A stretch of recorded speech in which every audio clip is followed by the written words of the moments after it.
Hey guys, we're gonna get started.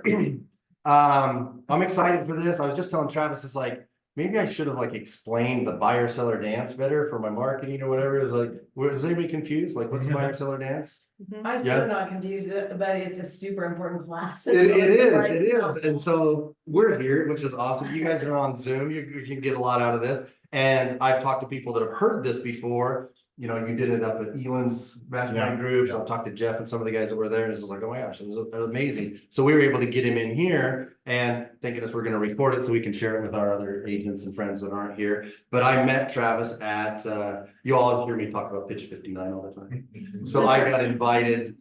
So it's all connected, right? So Jeff Bitten introduced me to Elon's stuff, right? Yeah. And he was doing a 2-day masterclass, mastermind type thing, and brought a bunch of speakers in, and Travis was one of them. Well, Lynn and I couldn't attend the event, but Elon's invited us to their VIP dinner the night before. It was kind of a launch type of thing, and I sat at a table with Travis.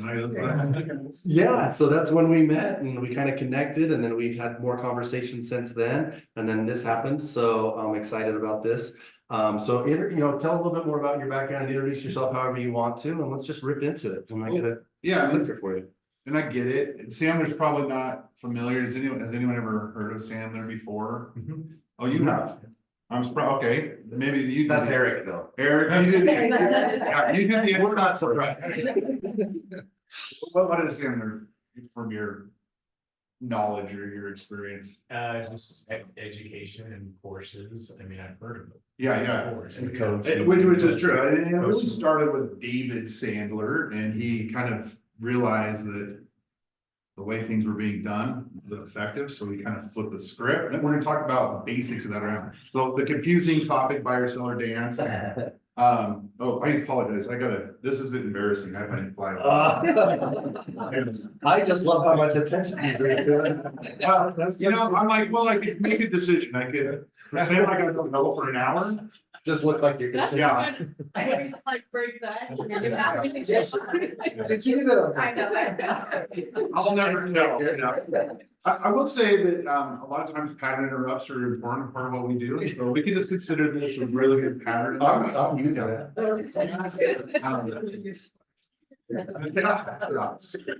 Yeah, I'll come clean. It wasn't on purpose, but I'm also so old now. I have 7 kids. It takes a lot more than that to get me. So I've been in worse situations. The buyer seller dance, Sandler, it's kind of a like you meant, it's like education, it's communication. A lot of times we talk about the sales aspect, and that's kind of our focus here. But a lot of the things we're going to be talking about are actually going to be really useful just in everyday life. So without further ado, let's dive in. How it works. So there's my awesome slide. So what do we think of when we think of a buyer seller dance? Those 3 words together, just guess. Well, the dance part's more, I think, like, especially because of this picture, more choreography and purposeful and working in sync. That type of stuff is what dance ensues. And how do buyer and sellers kind of do that? That was like a negotiation or something like that.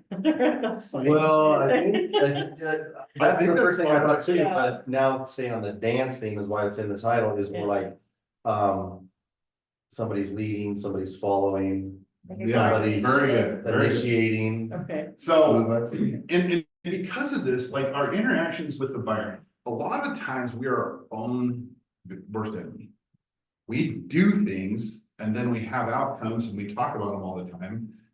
There's, they want to think about it. This didn't go through, this, whatever happens. And a lot of times we think, well, that's them, but, and sometimes it is, but sometimes there's things we can do to not have to go through them. So we're going to talk a little bit just more in depth. Your guys's, at the end of this, the really outcome I want you to have is I attended this exact training 11 years ago. I mentioned that to you at a different organization. I was on that side.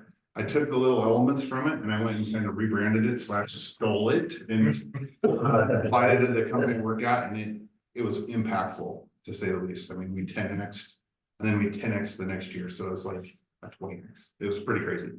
So These are real things, real takeaways, absolutely free of charge. So what are the steps in a traditional seller's process? So you guys, what are the steps you guys have? Now, think generically, maybe.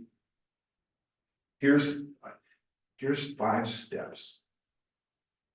I want you to take 2 minutes, even the people at home, don't just check your email. Take these 5 things and put them in the proper order. Write them down, put them in your phone.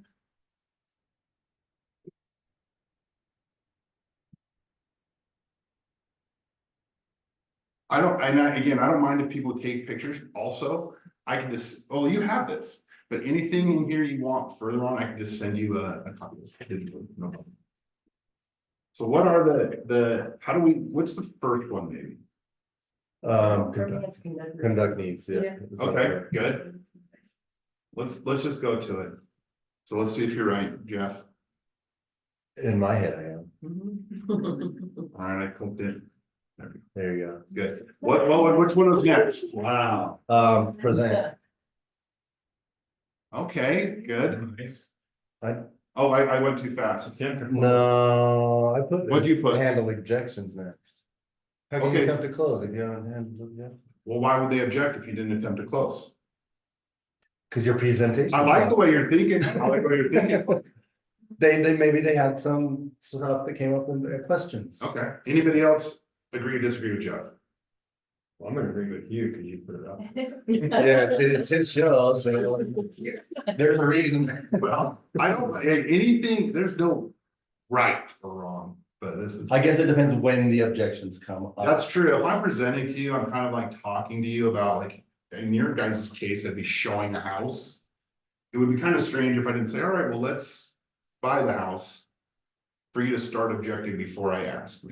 Maybe that's where my mind was, but I like where your head's at, because that's what we're gonna talk about further. Oh, whoops, there's handle objections, so we just had those flipped.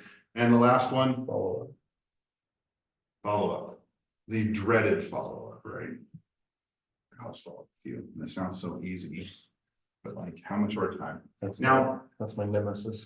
that is the nemesis, really. And so, a lot of times we don't talk about what is the buyer's process traditionally. Here's the elements, we'll do the same thing, little game.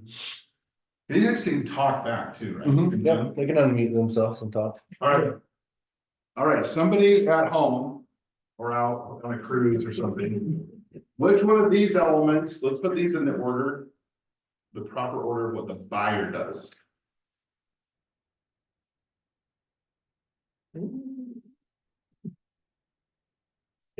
All right, what's the first one? Somebody? Express interest. Okay, Dawn says express It's interest. time to write them all down, you know? Oh. Go back. Yeah. Disappear. Yeah.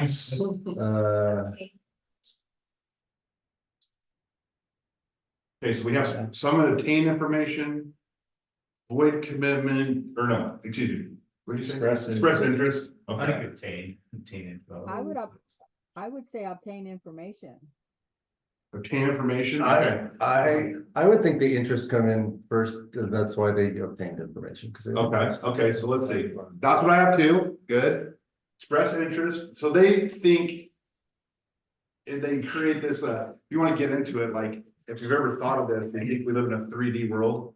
The 4th D, in my opinion, well, I read this from someone smarter than me, is when we formulate an abstract opinion into an action. So they went 4D, they expressed some interest, they went and then what do you say at home? Kathy, I think it was Kathy. Kathy? What'd you think, Kathy? Obtain information. Okay, I think maybe act motivated. I like it. Jeff, why did you put that before obtain information?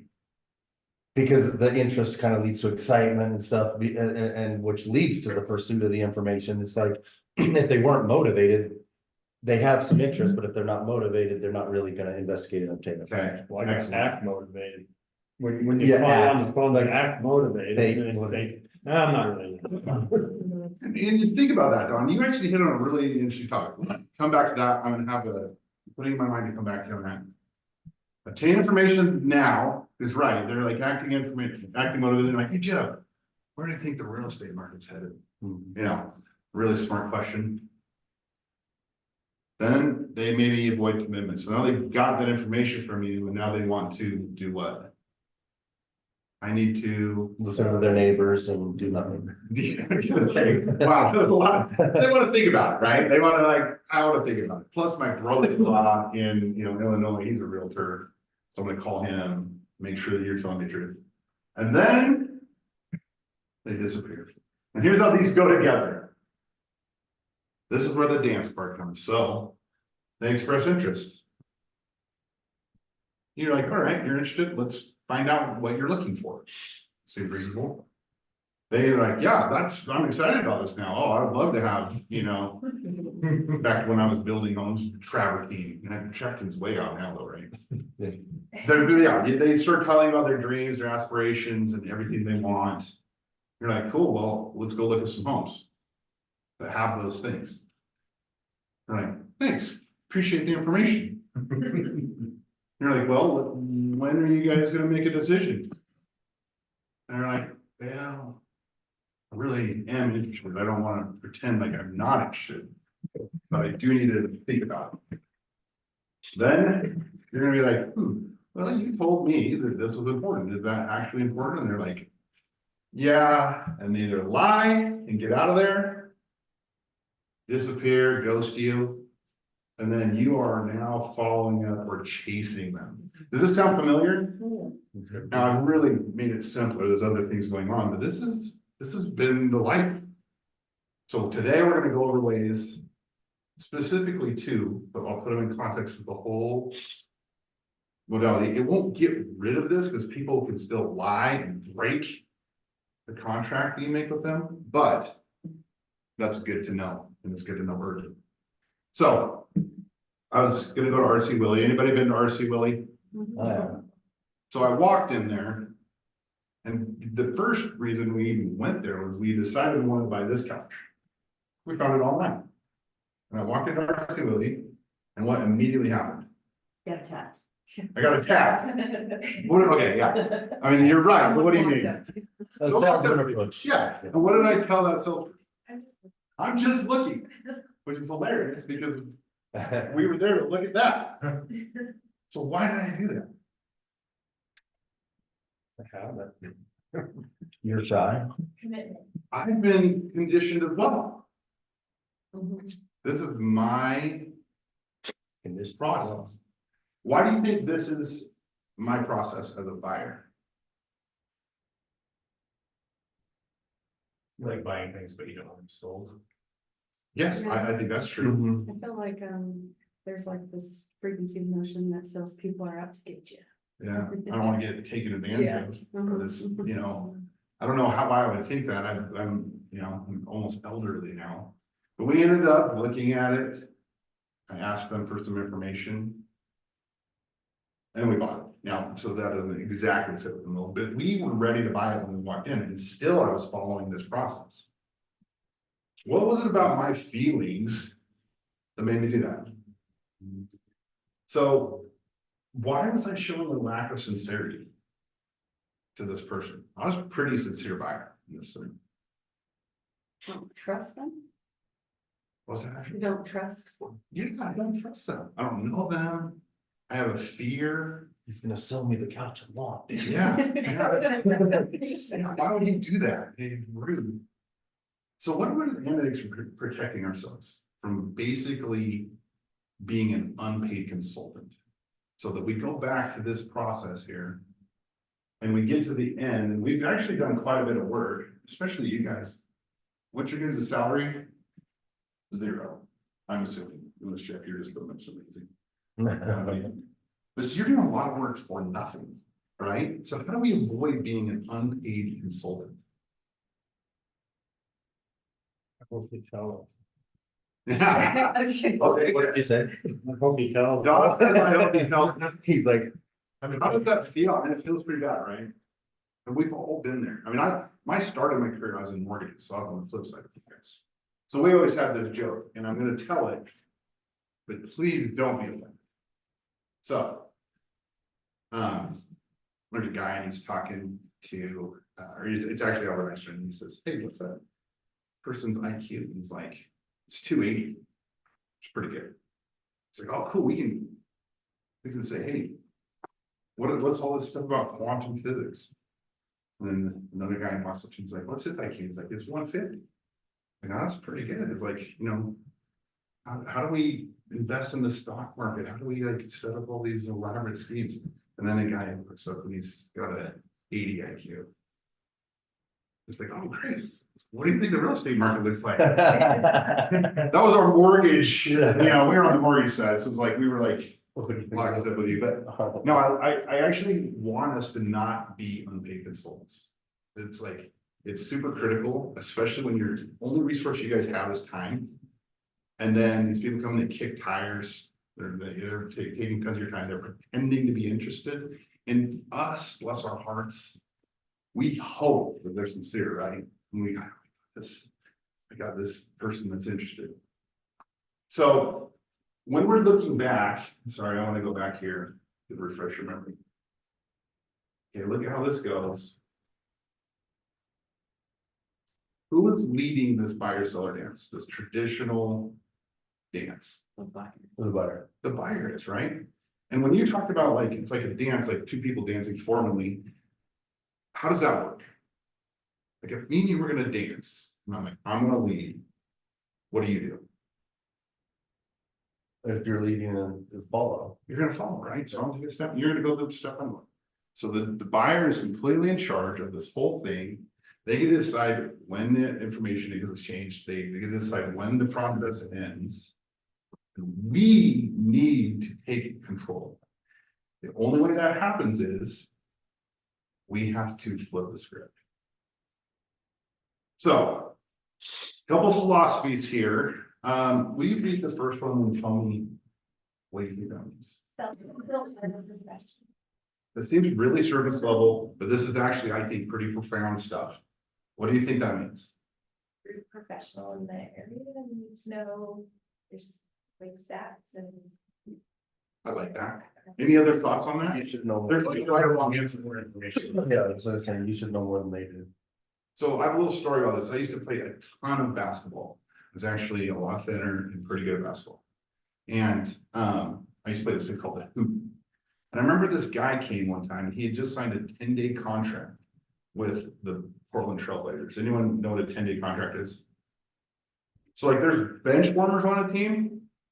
And then if they have an injury, they'll sign a guy that's worse than all of them. That's a 10-day contract. So this is like the lowest level NBA basketball player that exists. I remember his name was Ray, and I was guarding. And he literally could do anything he wanted at any time. If he wanted the ball, he just took it from me. If he wanted to score, he just either shot it or he would run past me and he would dunk it. And this was the worst player. And they have another guy that's now, he's like a scrub for like 5 years in the NBA. He'll pay anyone $100,000 to beat him, as long as they haven't played professional basketball. So far, he's undefeated. So when I say salespeople are professionals, it's like this Ray guy. The difference between an amateur and you is huge. Now, there's people that like real estate, right? They dabble in it. They might even know like interest rates and what interest rates mean and how the market looks and all this stuff they say, right? You guys are the pros. So that's what I mean by that. That's why it's a foundational principle. You have to have a mindset on it. What does this one mean? What do you think, Jeff? You kind of have to sift and sort individuals to make sure they're actually a buyer and not just wasting, like you were saying before, wasting your time, but just asking questions they've got interest, but they're never gonna do it. Right. So maybe the word qualify for me is also make sure that they can actually buy the home, get them to the lender and all that kind of stuff. Write this down, if you have a great memory, but I would write it down. Amateurs sell. Professionals sort. Because a certain number of homes are gonna be sold in Salt Lake Valley. That's just the way it is.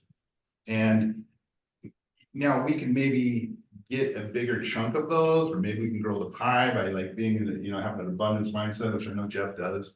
But ultimately, Amateurs sell, professionals sort. So you're just gonna get people and you want, hey, are they worth your time? Now, often, especially maybe in this market when it's a little crazy. Maybe won't be so hard on this rule act. We might go meet with some people, we have extra time, but we want to keep that mindset. Some buyers won't qualify for your time. That's just the way it is. If my son, my son's one of them, he really is interested in, he's like 20 years old. He would love to buy a piece of real estate. Now, he's not ready to go meet a realtor and waste their time. He has one credit card, $500 limit. He can't buy, right? So you're gonna have to figure that out. These last three, I would really focus on 6. What does 6 mean to you? Is this how it happens? Usually what happens then? If the process is over and there's not a closing, it's usually the buyer that's ending that process. Okay, I love Or you that. stop following up. Or, yeah, I was gonna say, or that you miss the last step and you don't follow up, and so the salesperson could end it because they just didn't reach out. Right. Lynn and I had agents when we were starting to build our portfolio that would never get back to us, and so we just go find another agent. Yeah. So, So who ended that process though? with that, Who ended the process? well, they did by not following up. So officially, we ended up by going somewhere else, but I think that they severed the process maybe by That's disconnecting. why I like this right here, controlling the selling process, having a process. Those agents probably didn't have a process. Yeah. Now, I want to say, I'm going to show you our methodology. There are many of them. And so regardless if you were to choose to use Sandler, get one and stick to it. That's going to be maybe really a tentpole. So here's our methodology. If you look here, this is engaging. We're talking about communication, building rapport, personal chemistry. These things are really critical, right?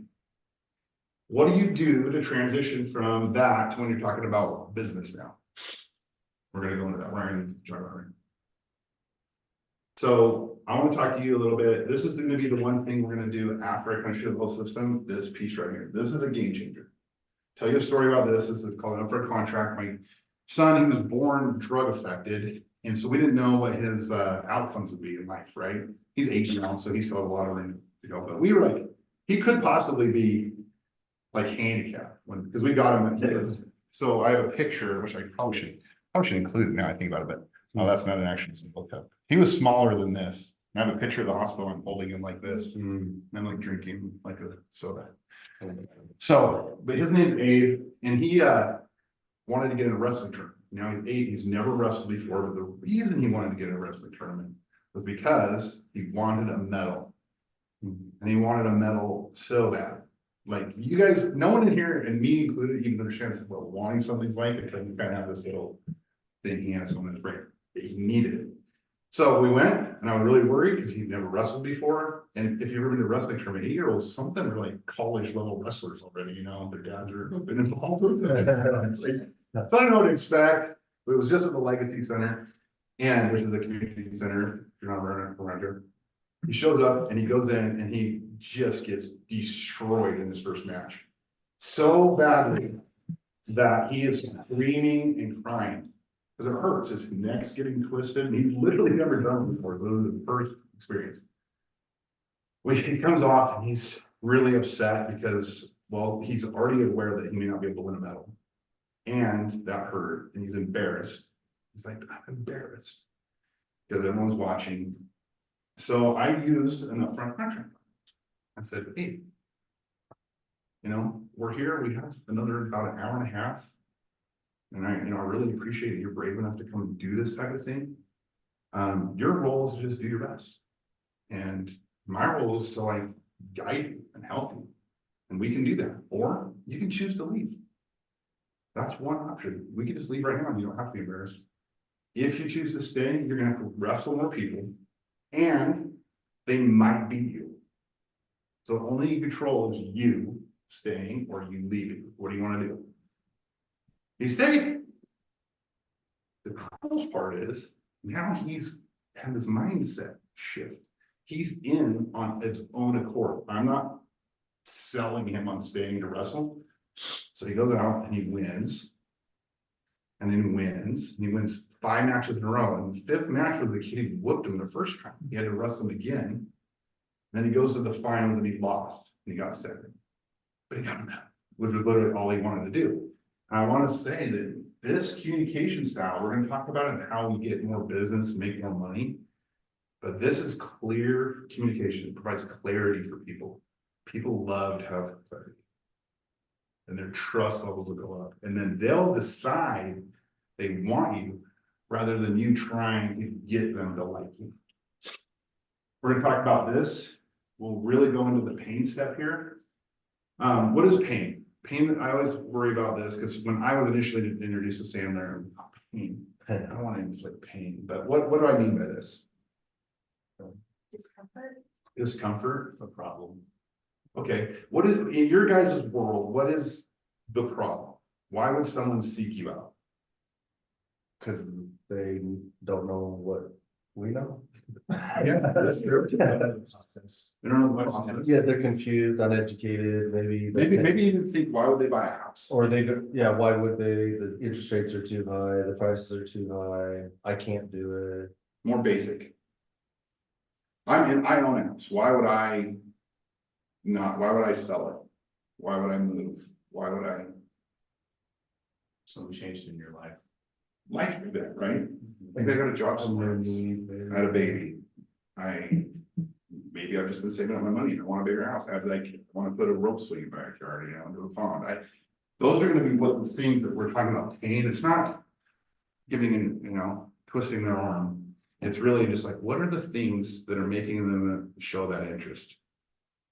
You'll notice so far, we haven't even talked about it, we're not gonna present. Okay, we're gonna skip this, but investment, you guys are gonna be acutely aware of this, because this is the, you know, how are they gonna get funding? Is a big deal. So you guys have to figure that out, and then who kind of decision factors, who needs to be involved in this decision? Last part of the Sandler thing is then we finally present, it's literally the second to the last thing we do. And then our post sell is something that I really am excited about as well, but that's for another day. So, any questions so far on just the 30,000 foot view? Skip back to the first slide on that where it was all kind of like you could read it better. Like this one, with all of them? Yeah, that one. Thanks, just for me. Okay. You have this. slide, Yeah, we Jeff, don't. I know. On your computer currently. Yeah. So, any questions so far? No. All right, bonus question, just to make sure you're following, because it's a little boring to go through all of that. How does this differ from the traditional buyer seller dance? You're leading. We're leading, right? We're in 100% control. Great takeaway. Were you gonna say something? Just, you know what step is next instead of waiting for their. Yeah. step. It's their decision, but it's our process, Mhm. right? They get to decide if they want to do it, we get to decide how to do it. Okay, nice. So now we're gonna practice a little bit. Here is an upfront contract. So we don't want to be traditional, right? We want to follow a methodology.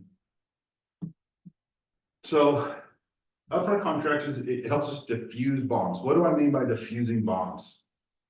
What's a potential bomb in your guys' world, in your process?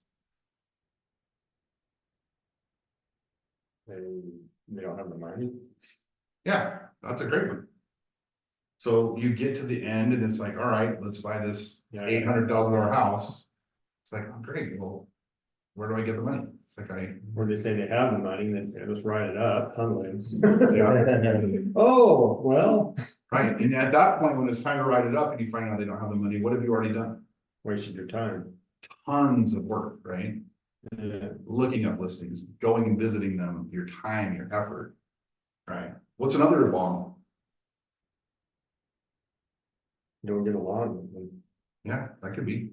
It's nice to know early, right? Yeah, To me, it's if you haven't communicated things the right way and you're confused and you don't understand what's going on or let's say communication is bad, you're not communicating because you're going so many other directions and they feel like you're not paying enough attention to them.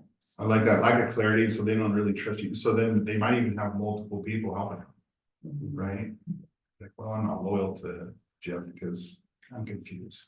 Yeah, So I'm gonna call someone else. I'm gonna call a family member. I'm gonna just look someone up in the phone book. yeah, so they trust their family over their real estate agent.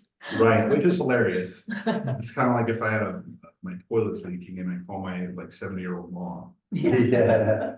She'd be like, what do you think get to a no quicker? Why do we want to do that? What does that mean?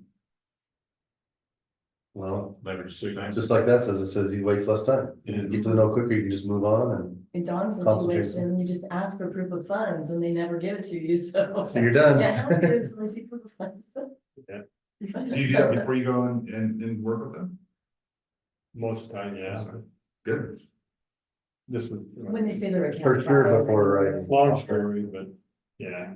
We have one of those. So here's, Oh, it's common.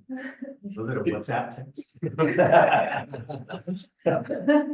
just getting a message. In Nigeria. I have cash I wanna buy next week, you know. Yeah, if you send, I'm gonna send you this much. I used to work in the banking world, so it's like we got those old people that come in all the time being like, so. I have this situation where my boyfriend told me that he would give me money and then I would give him money. And I'm like, oh. Yeah.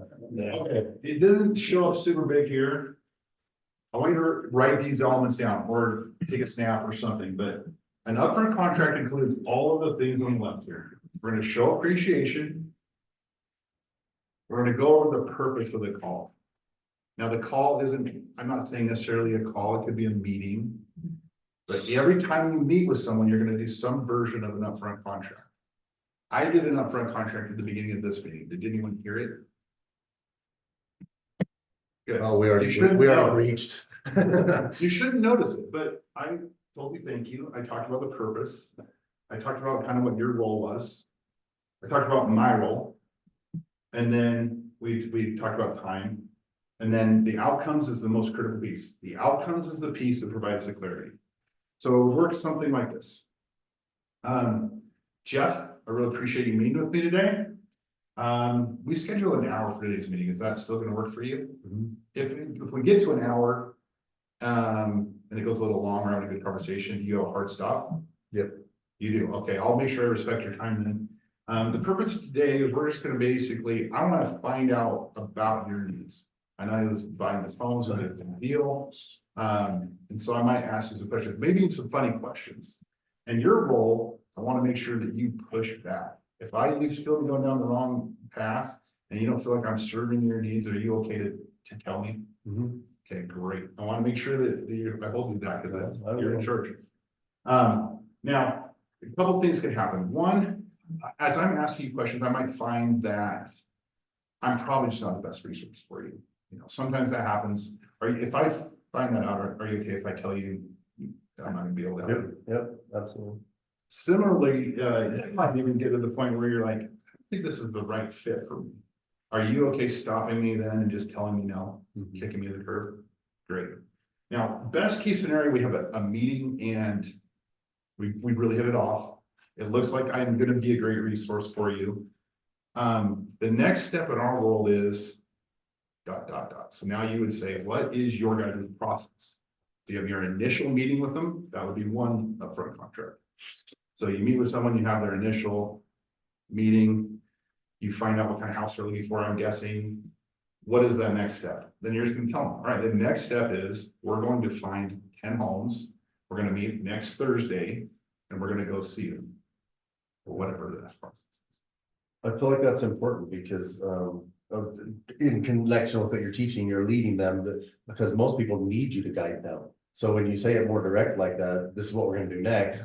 I find people appreciate that. Oh, for sure, for sure. That's the beauty of this. I love Sandler. The reason I love it is it's not a wimpy system at all. Like, you know, people think of sales as like this, like aggressive. And Sandler's like, no, we don't want to be aggressive, but it also doesn't mean we're wimpy. We actually, this is called wimp junction, when you decide to do this and you skip some of these steps because you're like, it doesn't sound like me, or I think I'm being too formal, or whatever. This is critical. And then the last piece of your upfront contract needs to sound something like this. Can we take the last 5 minutes of today's discussion, you told me we had an hour, and decide either you kick me to the curb or we take that next step? Is that okay? Is that fair? These are key phrases. Like, I'm not just saying these because I'm up here like, is that okay? Is that fair? That is your close for this meeting. You'll notice we're not eating the elephant. The close of your first meeting is defined by you, but the close of your first meeting would be to get a next meeting. Because I'm sure they're not going to buy a house the first time they meet, right? You have this process. So what is the goal of each meeting? Now, your next meeting, when you show them houses, what's the goal of that? You're going to have an upfront contract when you meet them again. It's going to sound basically the same, except for the outcome, the last outcome. They might even point out to you, if you're doing it right, they're going to be like, this is what you told me last time. Yes, I love clarity. You just say it. I want to make sure that I don't waste your time, and I surely don't want to waste my time.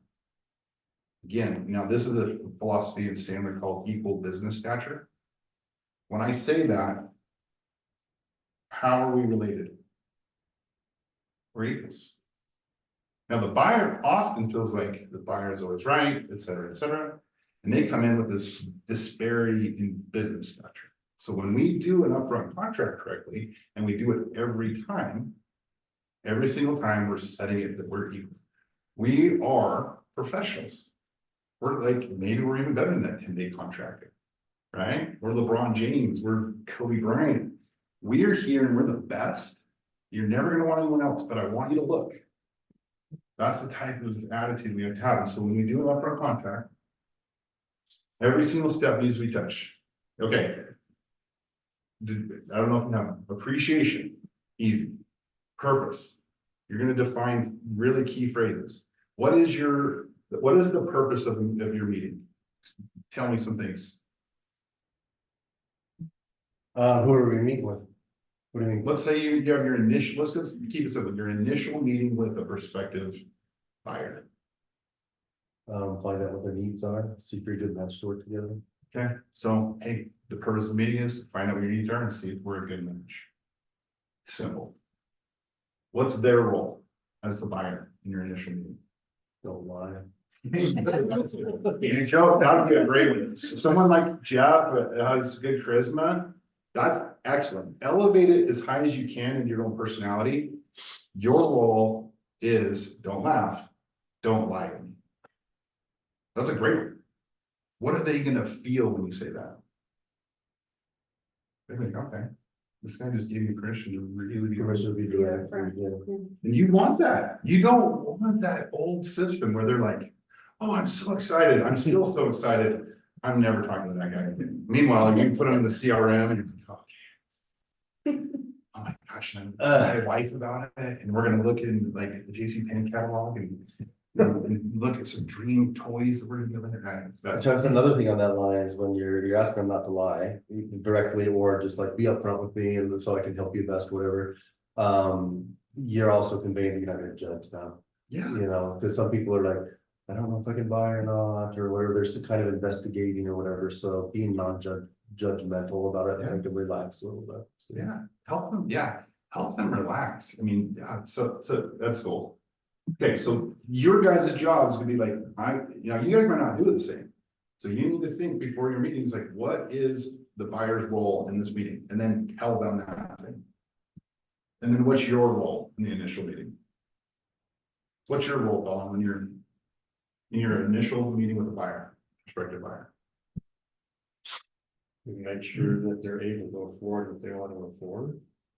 Okay, Gather that information and see if they're gonna be a client that you wanna work with. I love it. So hey, I'm gonna ask you some questions because I need to find out X, Y, and Z. That's my role. Okay, good. And then the outcomes. So you'll either say no, or you'll say, let's go to the next step. Now, you're not gonna say no, or I'm gonna sign a contract. Unless that's part of your process. And hopefully you get so busy, that's where you're at, right? It's like, you just meet them, you're like, well, sign this, and they're like, whoa, I'm busy. But whatever, Talk to you. yeah, whatever the outcome is, you're gonna say, look, it's either no or yes. Kick me to the curb or we're best friends. And you wanna take all of that middle ground out. If you don't do that, if you don't do this next step, can we call it a no for now? That's a phrase, write that down. Can we call this a no for now if you don't take that next step? Yes. So now they have permission to say anything the whole time. Because you guys have done this so many times, you know the majority, you know 90% of what they're gonna say. Or what they want to say.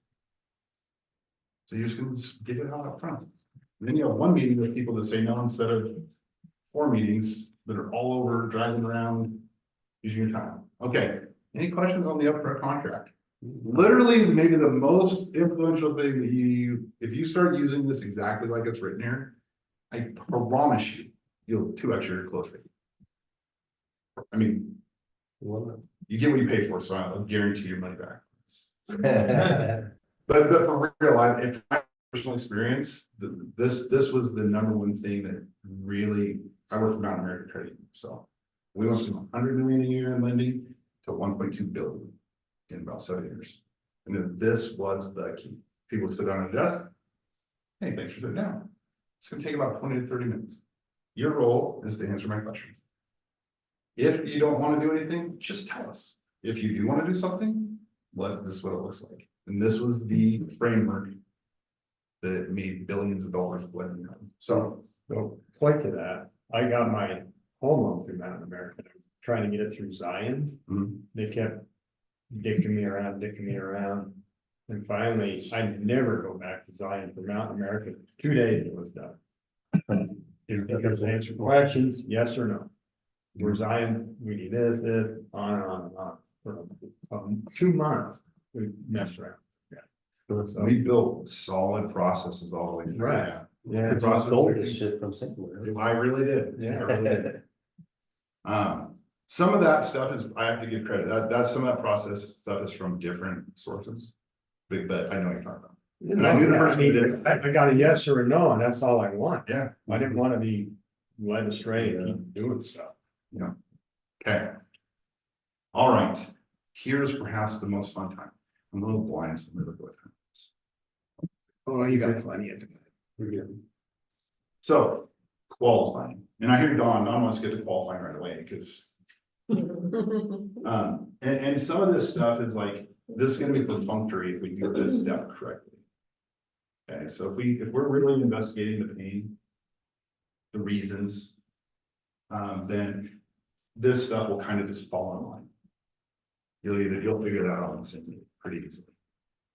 So here's how we do it. Okay. Anyone you've heard of Sandler, but what does this look like? A funnel. Have you heard of the pain funnel before? Heard of what? The pain funnel. Painful. So the pain funnel is, it's kind of like you start at the surface, get down into like maybe some justifications, some reasons, and then how is this going to impact you? That's the basic philosophy of it. So it might look like, Jeff, how are you doing today? Okay, we're starting right there. Then I'm gonna ask a question that's kind of like, well, what are you trying to accomplish? Okay. Why are you trying to accomplish that? Okay. What helps? That's interesting you ask that. Why would you do that? Okay, if you don't do that, what happens? If you do that, what happens? You see how each of these questions are becoming a little heavier and heavier? So that's the basic concept of the pain funnel. So the first thing that's kind of hard is you're having a good conversation with someone who's kind of becoming your friend. And now it's like 15 minutes. Time to get to business. So what do we say? It's been 15 minutes, time to get to business. Okay. That's a good one. I would suggest something, this isn't exact, but this is one of my favorites. So, Michelle, now that we've kind of got to know each other a little bit, I guess, tell me, what are you trying to do, or maybe what are you trying to accomplish? And then what is she gonna say? I don't know. It's kind of a big net, right? So I'm throwing a net out instead of trying to hit these sniper shots. She's gonna tell me the most important thing to her in her world. So she's meeting with a realtor in this case, it's probably gonna be realtor related. Now, sometimes I've had this happen where people are like, well, I got this life goal and I want to, get a little bit of straight, but that's okay too. You're gathering information, like where is this person starting? And you'll get good at like, herding the sheep. So as you can see, these questions kind of get a little heavier and a little heavier. So they're gonna say, what would they say possibly if you ask them, what are you trying to accomplish? I want to move closer to my kids. Can you tell me more about that? I just want to be around my grandbabies. Okay, cool, that's awesome. How many grandbabies do you have? 3. So what? Just pretending. Yeah. I didn't have- She's like 3 that you want, right? So how long have you wanted to do this? 5 years. Okay, about 5 years, that's quite a long time. All right, what's kind of motivating you to take action now?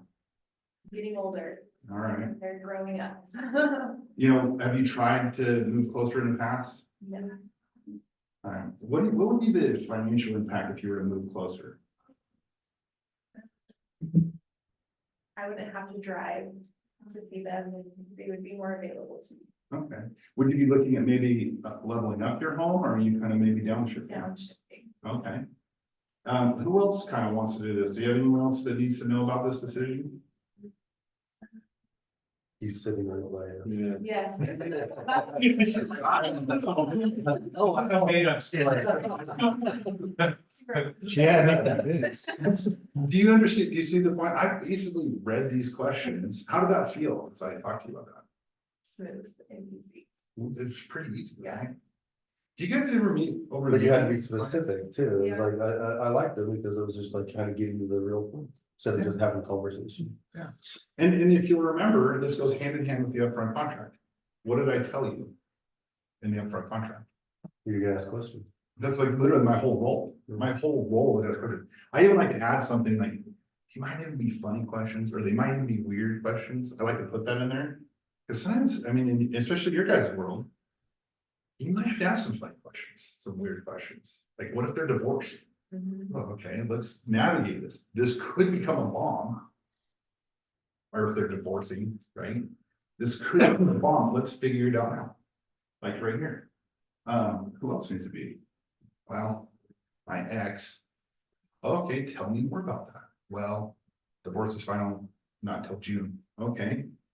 Good information to have. Doesn't disqualify them yet, but you want to know buying until after June. Maybe not even able to meet with, depending on the stress of the considering. So all these questions are kind of aligned, that you're casting a net and you're just falling in the fish. Okay. Let's get someone who can try one of these. Let's just do the top 2. Let's see, here's some different transitions for the record. But I want to actually get into the question strategy. You'll notice, so why do you buy Northern? How are you hoping I might be able to help? These will all be in the thing too, but you can create your own.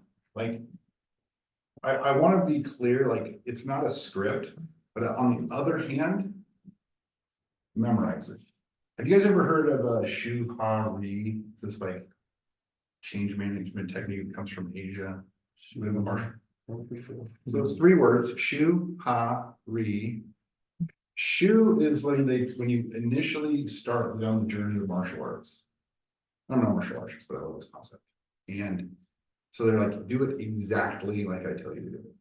So you punch like this is how you punch, right? You may have anatomy problems, you may have other things, it doesn't matter. You still practice the way they tell you. Then you start to make it your own. So you adapt it a little bit. Maybe you're a big person, maybe you're a little person. So the way you're punching, the way you're striking is going to be different. And then as you practice it, now you go out of order. You've transcended the initial teaching.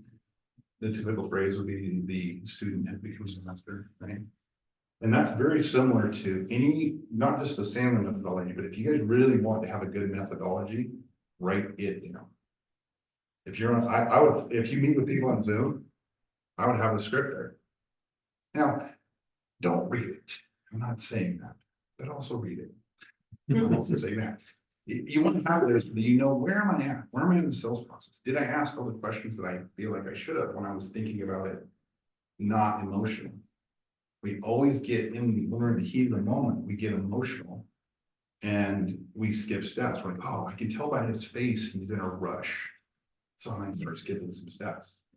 The discipline comes from like, okay, I know this works. He makes the decision, I decide the process. And again, we're elevating that business stature. So that we're equal. Okay.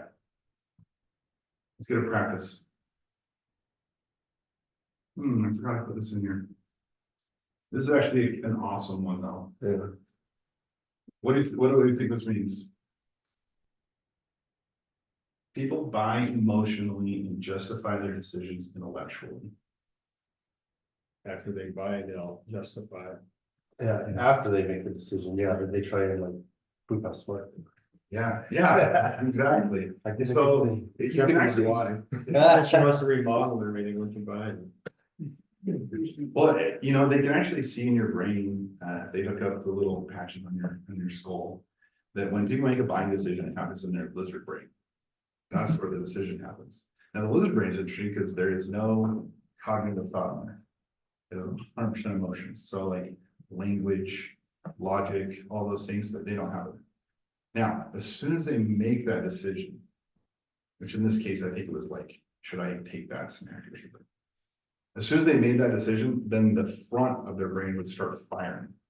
And that is where logic, language, and all that, because they're justifying why they did that. And so this is a key thing to keep in mind as well. Okay. Would you mind trying this out? Sure. So do you remember the transition statement or do you have your own? We're just chatting. You've done this upfront contract and now you're going to transition into the questioning period. Yeah, the questioning period. Sorry, bringing up my notes here. No, I like it. I like it. This is exactly what you want. I'm like, this is He our sent you first the time. cheat on Zoom, so. Right, Yeah. exactly. Sorry, I need my glasses, you know. Yeah.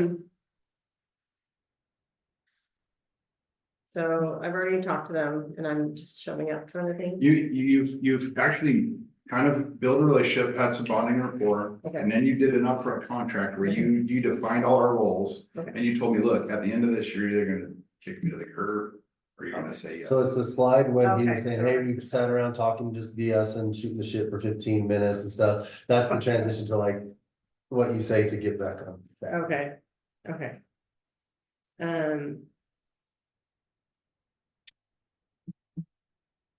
Right, well, good to know.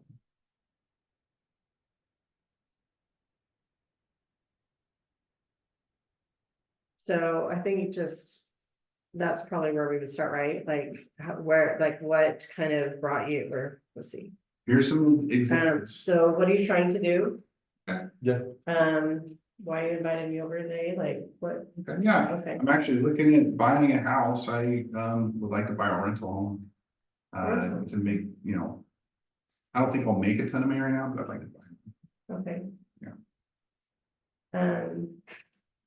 So how can you give me an example of what you're like, what kind of rental property maybe, or? Yeah, just, you know, I'm thinking like maybe a single family or a duplex would be best. Okay, is this for like, anyway, so I probably ask more questions about that, like, is it for? This is really hard for record. I Yeah. want to give credit for diving in. Okay, It's a lot easier when you know. Just say this one. okay, well, tell me more about it. Okay, yeah, so I used to invest in properties, it's been a long hiatus, and I want to get back into it. I have a partner, you know, we've been talking about it for a couple of years now, and so we just think it's probably time to quit messing around. Okay. And.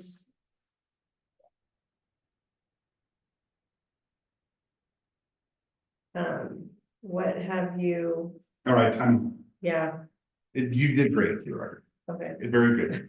How did it feel though, when I kind of started throwing out those things that were typically have been called buying signals?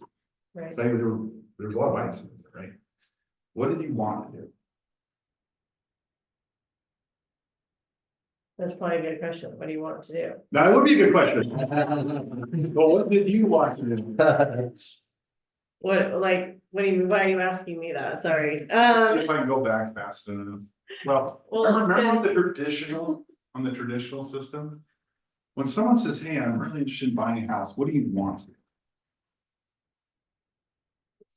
You want to close a deal? Let's Yeah. go. Right. Let's Which start one? meeting. Sure. Yeah, this one here.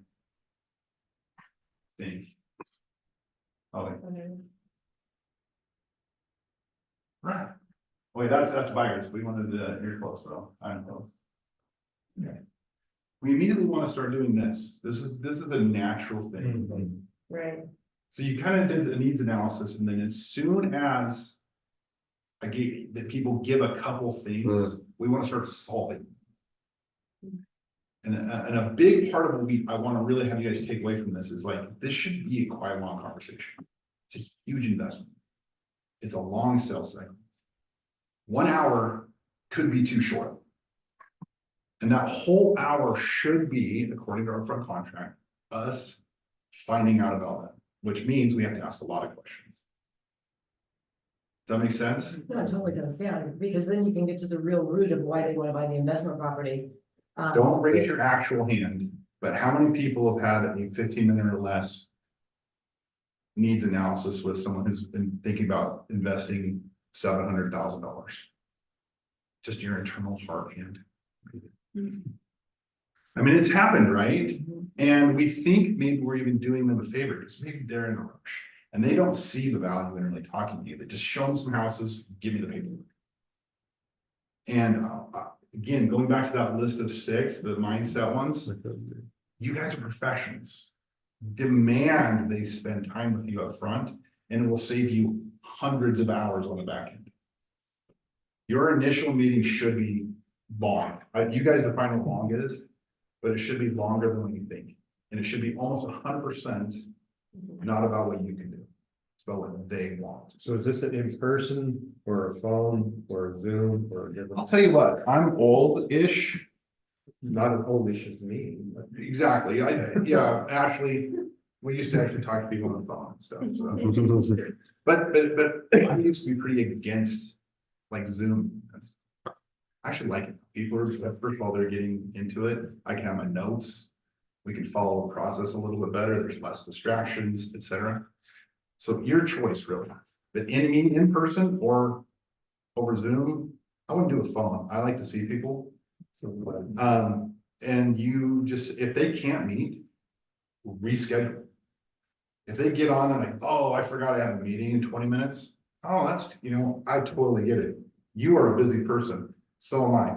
When can we reschedule? They're like, oh, no, just tell me what you have. No. You decide, my process, right? And that's where we really want to get to with this stuff. And the hard part that I've noticed as I've talked about this is it sounds really good. And it really does. Everyone really is like, this makes sense. As soon as you get in the firefight, your default is going to want to please them, lower your status. And even now, when perhaps you need it the most, when it's this weird market, you're going to start skipping steps, doing things. So the bravery it takes to really commit to this and follow this entire, let's see. Now this is the weird part. This is like a shortened version. But yet, if you just ask these exact questions every single time, I promise you would have then your outcomes would be like ludicrously different. Now, unless you're all you're doing, and I shouldn't judge, but typically when I talk to people, if you can get into service level, 5-10 minutes, reasons and justifications. So that's what those kind of look like, and then impact. Now there's thousands of questions. And that's where you kind of have to have a format that you kind of put some examples down. And then I also a little hack is what would I like to know? And so you have little check boxes. So I would like to know, why are they deciding to move? And I have a checkbox. So now I can just think in my mind, well, they haven't really told me why they want to move. So maybe I'll say, well, I still don't understand why you want to move. Pause. It's not rocket science. It's more like a really disciplined art form. Well, I think one thing that I do, if you get somebody excited, you tend to skip steps. We're trying to get from A to Z without going through all the middle part. And I mean, so I have a story about that, and I mean, there's so, I love to get into this stuff, but the weeds of it. I had somebody come in America, and I was training someone on how to sell, credit life and disability, which sometimes is good, sometimes it's not, right? This guy walks in and he's pulling an oxygen canister. And he walks in, he's like bigger, he's like 400 pounds. And he just literally hasn't even gone home yet. He was just released from the hospital for a quadruple bypass surgery. So, I mean, I'm like going, well, I'll just set a timer and that's how long this guy's will live. I mean, it's pretty cynical, but that's, so he's buying like a $70,000 handicap access thing for himself with his wife. So I was excited. I'm like, I'm gonna show this person how I can just sell this credit life and disability, because this is a no-brainer. He's gonna pay like $3 a month for a $70,000 coverage on this, so his wife, if something bad happens, which it's going to, she doesn't have to pay off this loan. So I just skipped to the end. I'm like, you guys should probably do this. I shoulded on him. And what did he say? I don't need it. Trying to sell me. Yep, and I think about that sometimes, because that poor little wife, I guarantee you that dude didn't live. I mean, I don't know. He was probably mid-50s. I described that, and so I failed as a salesperson. Yeah, I failed as a salesperson. Now that he probably had to, I came out of the estate, whatever that was. Hopefully, he had $1 million of regular life insurance, but I'm with you on that. The proper response is something like, I'm ready to buy right now. The best response is, huh, that surprises me. And that's a whole nother training session, which is called the negative reverse. Like, oh, that's weird. Why would you want to buy right now? Now, why would I say that question? Because then they're gonna sell me. Validating. yeah, I don't sell them, they sell me. Well, the market rates are higher now, but they're gonna go down, and housing prices probably then go up. I want to get in before they go up. Like, oh, interesting, tell me more about that. And then they just like, please just pay my money. All right, quick lessons learned. Let's go to you guys. You guys can console with each other if you want. I like the process. I would like to incorporate that. I can see where we use it, but having it outlined and just like you're saying, like when people are under, you can adjust steps. But I certainly have a process, that's similar, but there's some missing things in there. Ask more questions. One thing that I always try to think about when I get on with a buyer for the first time is to have them talk at least 50% of the conversation. So I don't want to be talking the whole time, because rapport is built when people talk to you.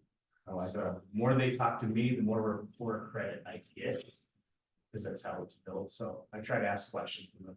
And that's how we're built, right? But I'm more specific, which I like this, because I'll ask them kind of detailed questions. you are more specific. I get to ask one question, you told me the answer. I'm very specific, you know, like how many, what's your minimum bedrooms? How many kids do you have? You know, why are you moving there? Let's build a coordinate box. What's the farthest north and south and east and west you want to be? I'll search in this box instead of saying, why do you want to make this move?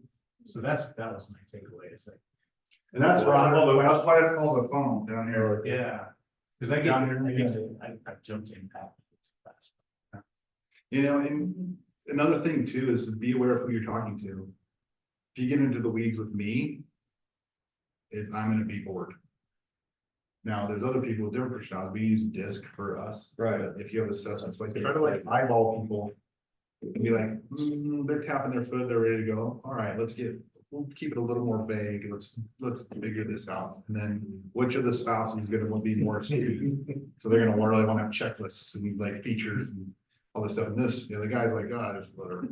You can figure that out and ask questions accordingly, but that's, you're right on the right track. The biggest thing I like, ask more questions so they talk. If you feel like saying a statement that you could also get the answer that you're fill it with a question, do that instead. Oh, why? Tell me, that's interesting. Oh, pausing, different things, allowing them to talk. You ever meet someone that just makes you talk more than you like lead, and you're like, why did I tell that person all those things? Yeah. Well, figure out what they're doing. They're actually just listening and asking questions, and then you start opening up. That's what we want. So, okay, real quick. Process, write it down, take your time. Okay, good. I like that. And I think if you can just follow it, then pretty soon you'll have it. I don't need to have it written down, but writing it down and tweaking it will make a big difference. Sure, yeah, process and writing it down for sure and having like, and I think knowing the right questions to ask, because I feel like I'm not very good at that, so I think this is a great eye-opening for me. Okay. I'll send you guys, I have a questioning strategy list. It's a training, but you could just skip to the part where we just have like 50. And you literally can say, I've got a list of questions here Yeah. that I want to go over and have written down. Right. Again, you're taking notes. It just Yeah. makes you look professional. You're paying attention. Yeah. I'll remember it because I've written it down. Yeah. Or I've the never had form anybody- I put together that I like to go through with everybody. I'm gonna ask you some questions. Amateur sell, professional sort. Uh, And something else that I'm applying this to is we do agent attraction as well. To, get agents on our team, and this concept really applies to that when you're going through like just that upfront contract, to have that discussion Yeah. first before, you just waste your time. There's a lot of them are looking at different, I mean, that happens a lot in real estate, we'll just switch in where their temple is, and yeah, it was a good one. There's a lot, like Eric said, that I already kind of do, but, it's the asking questions of also a big key item is not to assume that people know what you know, because a lot of times we just start talking about things in our world, our real estate world. And when we're trying to figure out what they want, sometimes we assume they know what we already have in our head. And to slow down and ask those questions and realize, okay, what is the real reason behind things? Because a lot of times you show them 5 houses and you learn, oh no, this particular thing is the most important thing. Whereas if you would have known that in the very beginning, we could have asked questions. They want to get closer to their grandchild is more important than the kitchen. Yeah, and that's right, and finding out early is so critical. Yeah. So, I like the setting the expectations because I often like other people comment, I know what I need to know from them. And so I tend to extract information, but the flow of setting the expectations on the purpose, like show the appreciation, the purpose of the call or the meeting, identifying the roles of both, and then how much time and the outcomes, and just kind of like creating some structure to it is something that I'm not very good at. That's cool. That's my Actually, problem too. I I don't have structure. I just like to talk. Let's just keep talking. Yeah, well, it's natural. You just get into it.